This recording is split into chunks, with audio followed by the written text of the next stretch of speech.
Salut, j'espère que tu vas bien. Aujourd'hui, on va parler d'un sujet hyper intéressant. On va encore parler de décontraction, mais sous un angle un peu différent. Aujourd'hui, on va parler de est-ce qu'il est vraiment possible d'apprendre à un cheval à se détendre.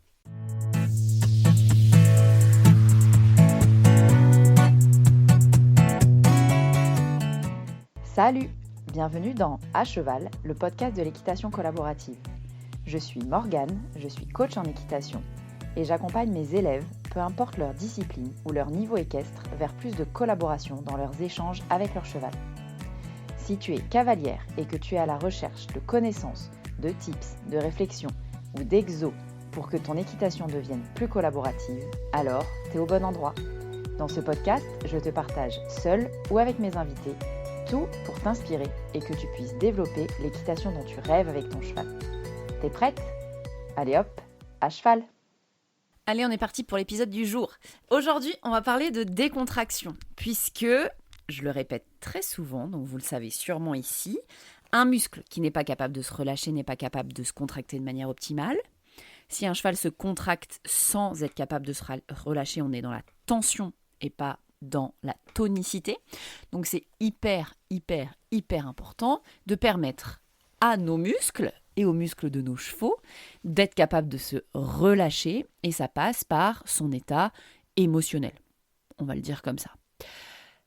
Et aujourd'hui, j'ai envie de vous parler de l'apprentissage de la décontraction. C'est un sujet qui me passionne, et d'autant plus qu'il n'y a pas d'apprentissage à faire. Que se décontracter chez un cheval, c'est inné. Se décontracter chez les mammifères qui possèdent un système nerveux, c'est naturel, c'est inné. Et je le place ici parce que c'est souvent game changer dans les séances, parce que je rencontre parfois des élèves qui se mettent une espèce de pression de se dire ouais, je sais que mon cheval est tendu, il est toujours tendu, il faut que je lui apprenne à se détendre, et du coup nous on se tend parce qu'on voudrait qu'il se détende et on n'arrive pas à le faire, on se dit que c'est de notre faute, on culpabilise, blablabli, blablabla. Non, nous n'avons pas à apprendre à nos chevaux à se relâcher, nous avons simplement à leur permettre de le faire. C'est-à-dire que on n'a pas la possibilité de lui dire relâche-toi. Par contre, notre job, c'est de mettre les conditions adéquates pour qu'il puisse le faire.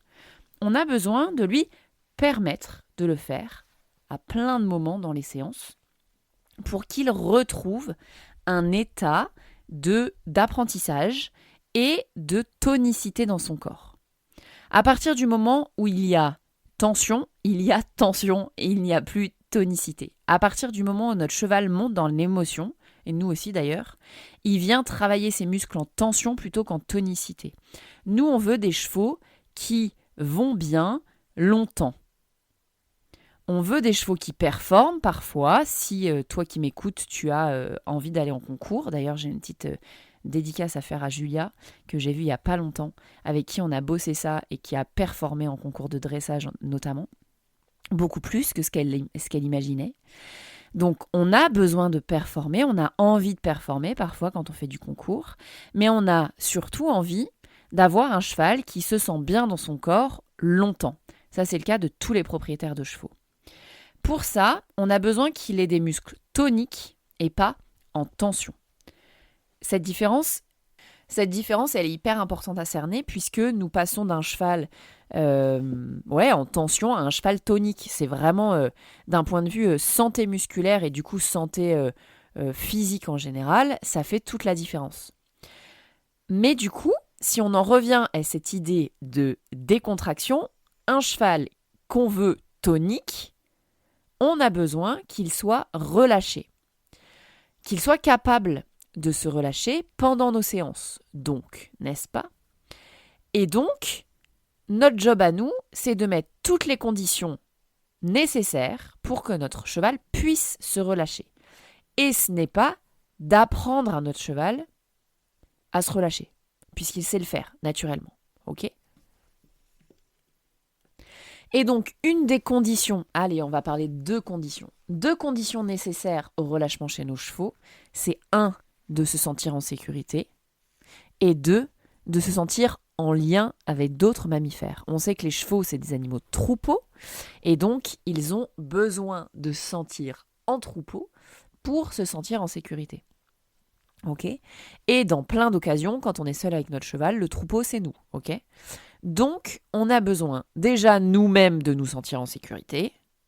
Il va être difficile d'avoir notre propre système nerveux régulé si on ne se sent pas du tout en sécurité. Donc, c'est pour ça qu'on travaille vraiment ça, notamment avec les gens qui ont peur à cheval ou des chevaux explosifs, puisqu'on a vraiment besoin de nous sentir en sécurité pour, vous avez sûrement, je vais utiliser ce terme-là, vous avez sûrement entendu parler de contagion émotionnelle. Si nous-mêmes on est tendu, il est évident que notre cheval sera tendu et vice-versa. Et pour nous sentir en lien avec notre cheval, on a besoin de se sentir en sécurité avec lui. Donc, première étape, bosser cette notion de sécurité. Deuxième étape, bosser cette notion de connexion, de lien.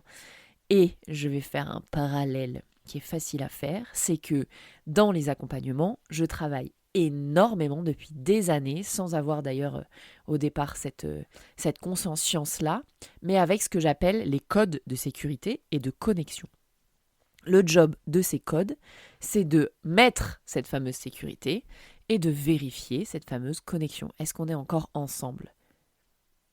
Donc, si on en revient au sujet initial, ce système nerveux autonome, nous n'avons pas besoin de lui apprendre à fonctionner puisque c'est inné, instinctif chez nous tous.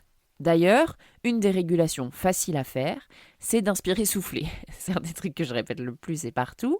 Mais si vous prenez une grande inspiration et vous faites un espèce de... Vous savez, le « ah » qui vient quand on s'affale dans le canapé quand notre journée est terminée. Ça, vous allez le faire. Je pense que vous l'avez fait instinctivement avec moi d'ailleurs, en m'entendant le faire. Ça, c'est une manière de réguler notre système nerveux. Et tous, vous avez dû ressentir un relâchement. D'ailleurs, hyper intéressant, si vous voulez venir me dire sur les réseaux sociaux où est-ce que le relâchement, ça se passe chez vous. Est-ce que c'est un relâchement, un espèce d'état général relâché, ou est-ce qu'il y a une partie du corps particulièrement qui se relâche quand vous faites ça? Vous pouvez le retenter. C'est hyper intéressant. Bref, c'est un sujet passionnant. Donc, ce système nerveux, tout comme chez nous, chez les chevaux, son fonctionnement est inné et autonome. Donc maintenant, à nous de mettre les conditions qui lui permettent de le faire. Donc notre job, c'est pas de lui apprendre, c'est bien de lui permettre de le faire. Et pour ça, on a besoin que le cheval se sente en sécurité et en lien. C'est bien les deux sujets principaux que nous travaillons, je dirais, le plus en équitation. 1, se sentir en sécurité avec le cheval. 2, cette fameuse connexion dont on parle beaucoup ces dernières années. Tout ça, de bosser tout ça et de bosser tout ça et que ce soit une de nos... en tout cas, d'avoir ça bien en conscience, ça nous permet d'avoir un cheval qui vient bosser en conscience et donc qui est en collaboration, qui est proactif dans le travail. Et c'est bien la manière la plus qualiteuse de travailler un cheval. Puisque si nous n'avons pas ça, nous avons souvent contrainte et donc tension musculaire. Et donc, le cheval ne travaille pas de manière optimale pour se sentir bien dans son corps. A l'inverse, une fois qu'on trouve sécurité, connexion, décontraction, nous avons un cheval qui travaille plutôt dans la tonicité, ou en tout cas qui va vers la tonicité, et donc un travail, et un cheval qui travaille de manière optimale, le mieux possible pour sa santé. Donc, en travaillant dans la décontraction et en permettant au cheval de se décontracter dans plein de moments dans notre séance, que ce soit à l'arrêt ou en mouvement d'ailleurs, nous avons enfin un travail optimal et le plus de chances possible d'avoir un travail qui permette à notre cheval de se sentir bien longtemps. C'est bien pour toutes ces raisons-là que l'équitation collaborative est née et qu'elle me passionne tant, puisqu'elle prend en compte tous les aspects du cheval, que ce soit physique, émotionnel, psychique, puisque c'est absolument pas dissociable, et les aspects de l'humain de la même manière. Donc on veut un humain et un cheval qui co-créent. Nous avons donc pour ça besoin d'un humain et d'un cheval décontractés. Et pour ça, nous avons besoin d'un humain et d'un cheval en sécurité et en connexion. Voilà les sujets majeurs que nous travaillons à chaque séance avec toutes les personnes que j'accompagne, même dans les formations en ligne, surtout, j'ai envie de dire presque dans les formations en ligne, mais en vrai c'est le cas aussi. Bref, l'un comme l'autre, en ligne ou en présentiel, c'est vraiment des sujets que j'aborde souvent et qui sont un de mes points de conscience permanents dans toutes les séances qu'on fait avec vos chevaux. Voilà ce que j'avais envie de vous partager aujourd'hui. J'espère que ça vous aura plu. Si jamais c'est le cas, vous pouvez venir me le dire sur les réseaux sociaux, comme d'hab. Mais n'oubliez pas que pour soutenir le podcast et le faire entendre à plein d'autres propriétaires de chevaux, j'ai besoin de vous. Vous pouvez aller lui mettre 5 étoiles sur la plateforme que vous utilisez, ça m'aide vraiment beaucoup. Et si jamais vous voulez être mis au courant des prochaines sorties d'épisodes, n'oubliez pas de vous abonner. En attendant, moi je vous dis à la semaine prochaine pour un nouvel épisode de À Cheval, le podcast de l'équitation collaborative. À plus!